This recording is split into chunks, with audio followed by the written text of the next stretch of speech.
Pada Sabtu 10 April 2021, DPR RI dipimpin oleh Ketua Komisi 7 melakukan kunjungan kerja di Pusat Riset Institut Teknologi Indonesia. Komisi 7 DPR RI merupakan komisi dengan ruang lingkup energi, riset, dan teknologi.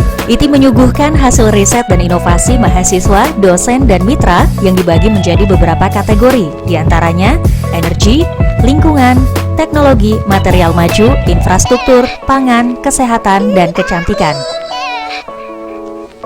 Berikut harapan DPR RI kepada ITI sebagai pusat riset.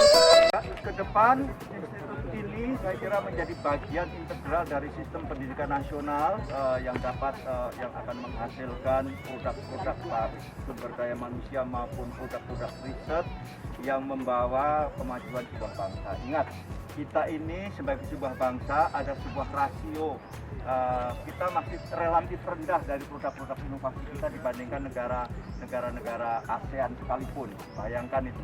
Padahal kita semuanya sadar kemajuan sebuah bangsa sangat ditentukan dari riset dan inovasinya. Tanpa itu jangan harap. Kalau toh kita bisa memproduksi barang, dipastikan kita hanya menjadi assembling saja. Padahal kita kaya sekali dengan sumber daya manusia yang orang-orang hebat. Beliau inilah pendirinya Pak Habibie, Institut Teknologi Indonesia, kita sama-sama tahu. Beliau salah satu ahli di bidang penerbangan, ya, aerodinamika, sehingga Boeing dan sebagainya memakai pikiran-pikiran beliau. Kenapa tidak? ITI ini saya kira dengan inspirasi itu maka harus ke arah sana, mampu menghasilkan inovasi baik sifatnya konsep-konsep teknologi dari teknologi-teknologi yang terapan tepat guna terhadap masyarakat seperti tadi, ada mesin cacah tempe, ada mesin untuk nano teknologi untuk keperluan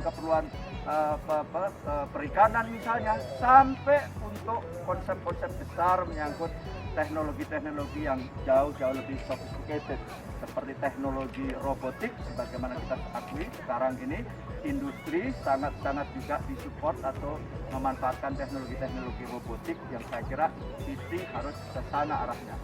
Bagaimana industri 4.0 itu adalah mensyaratkan kemampuan bangsa kita yang mampu berpikir inovatif dan juga presisi dalam hal perhitungan-perhitungan. Tidak sekedar akurasi hari ini aja, tetapi adalah presisi. Maka dari itu kami Komisi 7 sangat mensupport bagaimana Institut Teknologi Indonesia itu dikembangkan menjadi institut yang hebat. Sebagaimana Massachusetts Institute of Technology misalnya di Amerika. Kita juga punya ITB, ada ITS, ada yang lain, ada Institut Teknologi Indonesia. Saya kira itu. Terakhir Pak, ada satu lagi Pak. Yep. Pesan Bapak untuk mahasiswa kita dan calon-calon mahasiswa kita yang ada di Satu, long life education, belajar sepanjang hayat, belajar dan belajar dengan keras. Kenapa? Karena tantangan ke depan bangsa belajarlah yang akan besar. Bangsa yang menguasai ilmu pengetahuan dan teknologilah yang akan menjadi besar.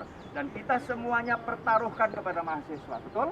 Kayak kami ini yang usia apalagi yang sudah di atas 50 dan sebagainya adalah usia-usia yang menghantar mahasiswa-mahasiswa. Karena mahasiswa inilah nanti yang akan menjadi pemimpin bangsa ke depan. Sehingga harus menguasai ilmu pengetahuan dan teknologi. Saya kira itu.